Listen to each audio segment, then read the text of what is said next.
You know, it's pretty clear a lot of families will need help to rebuild their lives, and that's why we're joining our fellow Tegna stations to hold a Hurricane Ian relief phone bank.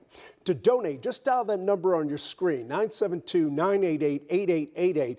We'll be answering your calls throughout the next hour. And to put the need in perspective, let's bring in Dan Halliburton from the American Red Cross here in North Texas. You know, Dan, you have so many volunteers in Florida right now. What are they telling you about where the greatest need lies? Well, that greatest need is that people need just the basics of life.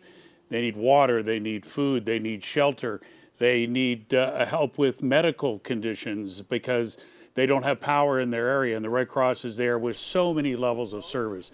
And not only are we there, but our partners are there. Matter of fact, thanks to the volunteers here, we've got over 68 volunteers just from North Texas and Texas alone. They're down in Florida doing their best to help the people after Ian. You know, I've covered many hurricanes. I've just seen the Red Cross just an incredible impact in some of these communities over the years. But, you know, a lot of people look at the immediate aftermath. They see the water distribution, but it goes so much deeper.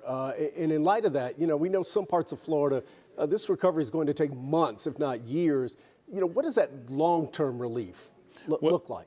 Well, we've got that immediate relief. That's what's so important. You've got to get people past that very initial impact, and then they can help move on the road to recovery. And we're there for that too, because we've got workers, caseworkers who will come in, they'll work with people individually to help them really make a plan of how they move forward. But we need your help, your donations to the Red Cross so we can carry on our life-saving mission.